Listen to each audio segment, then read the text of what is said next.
beautiful people, and welcome back to my channel. Today I want to do my gym essentials. I feel like when I used to watch these videos all the time, I was starting out and I was kind of looking for the best things, but I also didn't want to spend a bunch of money because I didn't really know, like I don't know this person. What if they have shit taste? I don't know. What I want to do is show you kind of the things I've settled on over the years and like the kind of things that have made it through that I consistently go back to. But then I'm also going to link below, I'm going to try to find less expensive versions that are similar, have good reviews. Like I'm gonna vet them a little bit, make sure it's good, but I want to give you kind of both so you can kind of see what is worth it to you. Like maybe a really expensive jump rope isn't worth it to you, but maybe a really expensive, you know, fitness watches, whatever. So I'm gonna jump right into it.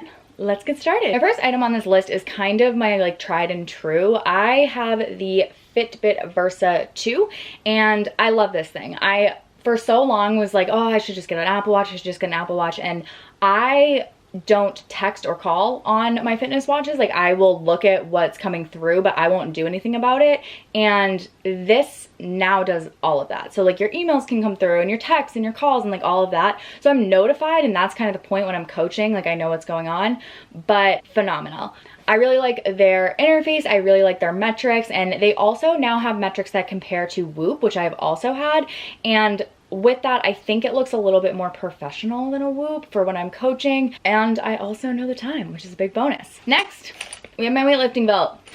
I love this thing. I absolutely love this thing. This is from Tupood, so I will link it. I'm not even sure if they still have this color. I got it kind of a while ago, but I will link them below. They're an awesome company. I really like them. The only thing I'd say about this is an extra small, and I don't consider myself like the tiniest of people. Like there's several weight classes below me and stuff, so if you're competing or you're looking for something to fit super snug, I probably could have stood to go for the extra small, and that's normally not the case at all. I'm usually in like clothes and stuff a small across the board, so that might be something to consider if you want the belt tighter, to maybe size down a little bit. But I love this thing and it's lasted me freaking forever. It's really good quality.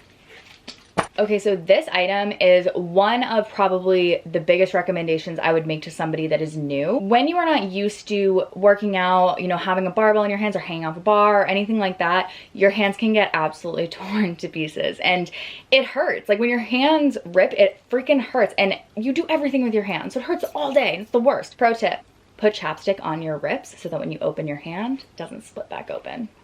One of the first things I would tell you to invest in is a pair of gymnastics grips. Now, you can get gymnastics grips for like $12 and you can get gymnastics grips for like $90 or probably even more. I have found it doesn't make a massive difference to me. The only thing that does make a difference is the material that you prefer. So, for example, these are the Bare Complex leather grips, and these have like a smoother surface, and as you can kind of see, like chalk doesn't stick to them quite as much, things like that. People really like them for that reason. If you like the feeling of still having some feedback of whatever you're holding, I really recommend these. There are thicker ones that have a little bit more traction on what you're holding, but I find that the thickness of them can sometimes bunch up on your hand, and with that, you don't get as much feedback from the actual bar. So if you're doing like a gymnastics movement or you're doing something to that effect that you need to kind of know where your hand is, I would go for something like this as opposed to a much thicker grip. But personal preference, there's a million different opinions on this, but these are the ones that have kind of been tried and true for me, and these have actually lasted a very long time. I should say that some gymnastics grips just crap out like immediately. I've seen them last like less than 6 months, and I think I've had these for like at least 2 years, so I really like these ones. Okay, so this next one I like wanted to hate. There's nothing I found more annoying than when like a group of adults would be sitting on the ground with a power drill contraption in their hand, yelling over the sound of it, smashing into their own body parts. I just thought we had crossed a line. I was like, this is a bit much, but here I am. This is the Hypervolt, and I really, really like this, and I didn't want to like it. I actually got this for my fiance for his birthday because it was on sale, and then I used it. It's so good. If you're a person that carries a lot of stress and you want to run like this all day, and if you don't know if you do, if you get headaches right here or your neck feels tight, you're a shoulder stressor. This is the most phenomenal thing I've found for it. It's well worth the price, especially because I used to get really, really tight and I would wait till it was terrible and then I would go pay for a massage anyway. And I mean, usually a massage is like $150, and this is now less expensive than what I got it on sale because they made a new version with Bluetooth. Do your thing if you want that. I'll link that below too if you're interested. But this one is like the tried and true. It's plain. It doesn't connect to your phone, which why does it connect to your phone? I really like this one. It does the job. It has several different settings on it. And with that being said, it's like less than half the price it used to be. There are also a million knockoffs of these. Here's my opinion on it. I've had a lot of like my clients buy them and just kind of be in and out of the gym with them, and they're less expensive by quite a bit. But the thing that I'm noticing, which I hate because I love a good dupe, I'm noticing that they're having to get new ones, and I think they're probably vastly surpassing the price that they would have paid if they just kind of upgraded to this. That's a personal opinion. It's just what I've seen, but I'm sure there's a few good ones, and I'm definitely going to hunt some reviews for you guys to find a less expensive version. But I do like this a lot. It's something that I had no intentions of liking and still love it anyway. So simple, but I think it just should be a staple. I really think everyone should have one at home. It's really good for just kind of working out your back, things like that. This is one of my thousands of foam rollers that I've owned and will own and give away, and I just like, I don't know why these are so transient in my life, but they are. I will link this one below, and I will definitely link a less expensive one. This one is coated with plastic on the inside, which makes it a little bit harder, and it has ridges on it, which can kind of dig into whatever you're trying to work out. But that being said, do I think it's absolutely necessary? I don't know. People say yes and no. I think I would be fine without it. Yeah, so I'll put this one below, but I'll also definitely put some less expensive options. I'm not sure how much this was, but I really don't think you should ever pay more than like $25, $30 for a foam roller. They all do the same thing. This is another thing that I would massively suggest for someone new starting in CrossFit specifically. Getting your own jump rope changes the game. So when you're learning double unders especially, or just learning to jump rope in general, what tends to happen in like affiliate style settings is you'll go to get a jump rope and it'll be a slightly different length every single time you practice. And I find that people that get their own rope right off the bat and they're practicing with one consistent rope, it's so much faster. They get them so much faster. And that was definitely my experience as well. I got like an $8 jump rope off Amazon. Like it was so cheap, but it was the same every single time. And then when I wanted to upgrade to a nicer rope, I did. Like I wasn't stuck with that rope, but it was one consistent rope to learn on while I was new. And I would hugely suggest that. This is the RPM rope. Really like this jump rope because the handles are thin and they also have knurling. It has a little bit of a texture to it. I really like that. It's also really light. It rotates really well. And when I wanted to get faster with double unders, that's when I felt it was necessary to upgrade my rope. If you're learning, I would recommend learning on a pretty cheap rope. Grab your first one, go with that. Then when you are like, okay, I want to kind of get more into this, that's when I would recommend a more expensive rope. This has also lasted me forever. Like I don't ever see this breaking. I think maybe eventually I'll have to replace the cable. When you buy a nice rope, you can have it for a super long time too. All right.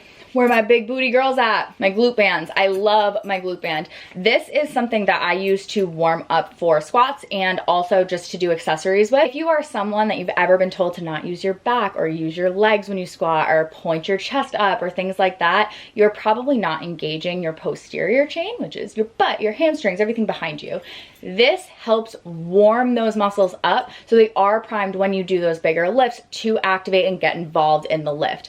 Otherwise, what we see a lot of people end up doing is they will not do that, and because their default is to use their back, they will kind of just exasperate that issue over and over until their legs are much weaker than their back is, and this can kind of just get your legs involved a little bit more. Also phenomenal for your glute medius, which is the side kind of muscle on your butt. A lot of CrossFitters especially have really developed glute maxes, and that is like the roundness on the back part of your butt. So if you're standing to the side, it's like what makes it go out. But the side of your butt, you'll notice a lot of CrossFitters have like an indent there, and I definitely do too, just because it's not a widely used muscle in the sport. The side to side in CrossFit is very minimal compared to the up and down and the hip extension forward. So great buy. Also really good for a home gym. This is super versatile, so I love these. I'll also link a set of resistance bands below, just like a basic set. They're pretty cheap, and if you ever work out at home, you can do so many things with them. Mat. I love this thing.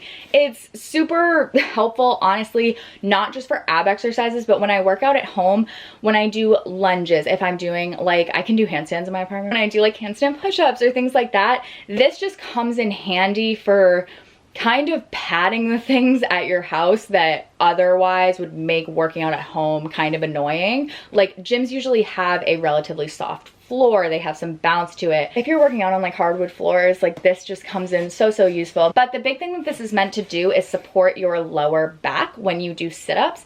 If you find you are a person that when you do sit-ups, you feel like you kind of bounce your lower back off the ground, which a lot of you right now are going, oh my God, I do. I feel like that. This is the best thing ever. Most CrossFit gyms have a ton of them, but you can also get them online, and I can definitely find a cheaper version of this. This is like the ABMAT brand. I don't even know if they make anything else. I have no idea, but I'm sure I can find something that's super similar to this, so I will definitely do that.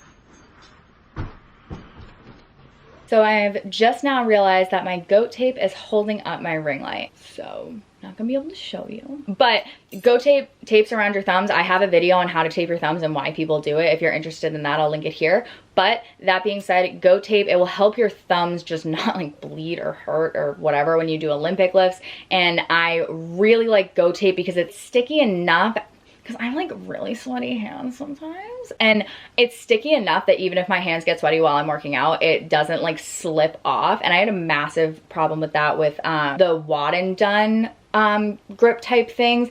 It doesn't stick to my skin the second I get sweaty. And with goat tape, I have used it every time I've competed. I use it day to day in the gym. I just think it's the best one by far. It's also phenomenal. Like if you have any sort of any medical anything at home, it's like the best thing to have. You can tape your band-aids on. You can just do, I used it for the dog when she had foot surgery. I like put a sock on her, I put goat tape around it. People probably think my family is so weird, but I really like it, and I will link it below as well. I hope this was helpful. If you have questions, if you have anything that you're like, ooh, like I was thinking about getting something like this, I have a ton of suggestions. I not only have my own experiences, but we own a gym, so I see clients using things every single day, and I know kind of what tends to work out for people and what doesn't. So please ask me anything below. If you got anything from this video, please don't forget to subscribe. Links are all below, and have a wonderful rest of your day. Bye guys.